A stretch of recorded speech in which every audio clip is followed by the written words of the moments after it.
In this video, I'm going to discuss market research, what all goes into market research, what you need to do when you're looking for a location for doing residential assisted living. So if you're interested, make sure to stick around. What's going on, everyone? I hope you're all doing well. If you're new here, my name is Serge. Welcome to the channel. To all my recurring viewers, thank you so much for all the love and support that each and every single one of you have shown this channel. I greatly appreciate it. If you have not yet, feel free to go check out the God Made podcast, Legion Assisted Living Advisors, and Legion Assisted Living Academy in the links down below. And also feel free to send me an email if you're interested in passively investing in residential assisted living in this link right here, and then also be in the description. So without further ado, let's go ahead and jump into the topic of this video. Now, many people have been asking me and inquiring about market research. How do I know if my location of where I'm wanting to start residential assisted living is the right location? How do I go about doing that? Well, there are a couple key things, right, that you kind of need to actually do in order to figure out if that location is really the right location of doing residential assisted living. The number one thing that I would start off with is figuring out what the average income in that location actually is. I know a lot of people kind of overlook this step and probably haven't even thought about this, but seeing what the average income in that location is really going to determine what the rates of the beds that you could actually start charging, right? You don't want to actually go into a location where the average income is $30,000 a year, right? In most cases, those people will not be able to afford the rates that you want to charge and to make your business profitable. On average here in America, for a private room has actually gone up to $4,100, $4,200 a month, right?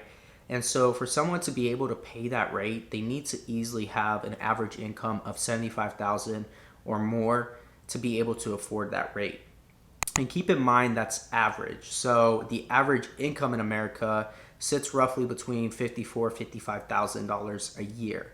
And so you can get away with charging anywhere between $300 to $3,500 a month if that's the average income in your certain location. And the reason why I'm using average is because you can't necessarily put it goes, the spectrum of what you would be charging and what people make is so wide, right? And so because of that, you have to really just use averages. And so that is the number one thing that you would want to start off with when it comes to market research, is figure out what the average income in your area is. If you're in a really good area and you have an average income of $75,000 plus, you can charge $4,000 to $5,000 per bed, a private room, and actually be able to charge that and people being able to afford it. So just keep that in mind. And as the average income goes higher in your location and in your area, the more you can start charging, the more you're able to actually charge. Now keep in mind that level of care, regardless of the resident, you can't really, it's hard to really put a number on that. And I think there's a lot of people who would argue and would say, how do you put, if someone that's a higher level of care and you're only paying the same as someone who's a lower level of care, how is that? Aren't you losing money? Or maybe you're providing more care for less money. Or maybe that resident you're charging that resident too much for maybe what their level of care is. So those are things that you have to really keep in mind, right? Sometimes it can vary depending on their level of care. And so with that being said, though, that would be the number one thing to do when you're doing market research, is to figure out what the average income in your area is. Now, with that being said, the second thing would be is how saturated or how not saturated is your area, right?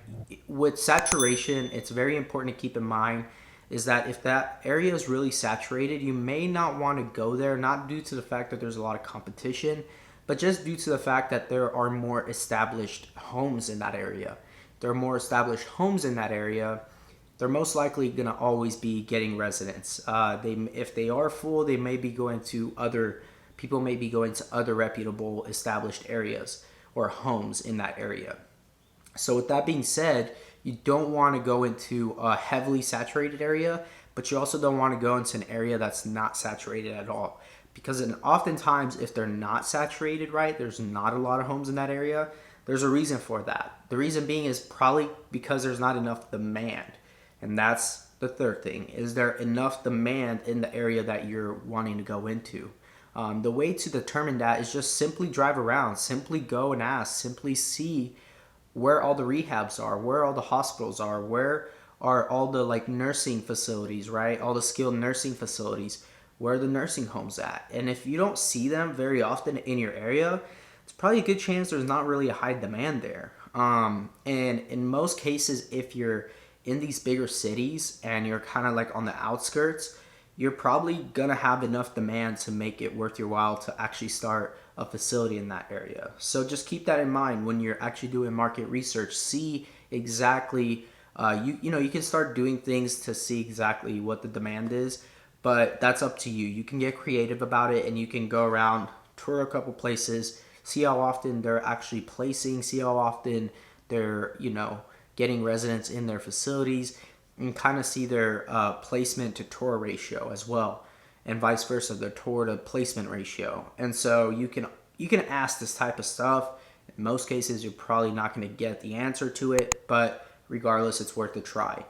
Now, going into the fourth thing is that you have to keep in mind with saturation and with people starting facilities and starting homes and starting all these different types of healthcare institutions and facilities, is zoning, right? That's going to play a huge factor in if you're going to be able to even start a home in your area. If there's certain areas that are too saturated, you're most likely not going to be able to get any type of zoning. Now, if you go into an area where there's not nearly as many homes, but there are a few homes that you know of, then that's good. That's kind of the area you want to stick around and kind of get yourself established there and build a reputation within that area. And that for the most part, market research is pretty fun. I encourage a lot of people to go out and tour a lot of different homes, tour a lot of different places, ask questions, act as if you're going to actually place your loved one there. That way you can get away with asking a lot more detailed questions to really get an idea of what you could be charging, what types of services they have, where they're getting, who regulates them. That's another thing. If you're not sure how to go about licensing and how to go about figuring out where do you go to even do that, these homes that you go and tour, you could just ask them, hey, who's regulating you guys? Who does that for you guys? Is there something I can check online to see if there's any deficiencies against your home? Or, because at the end of the day, they'll give you that information if they're thinking that you're placing a loved one in their facility. So right now with COVID, it's kind of hard because everyone is, they're still probably just doing virtual tours. So if anything, if you're doing a virtual tour, maybe that'll save you some time and gas and money to have to go out there and do an actual tour in their homes. But being able to see their homes also gives you a really good idea of what you want to do to your home, right? If there's certain things that they do that you like, and or maybe there's some things that they do that you don't like, and so you can kind of make up that decision. So with that being said, guys, I really just want to give you guys as much information as possible regarding market research. At the end of the day, you guys will have to go out there and do it.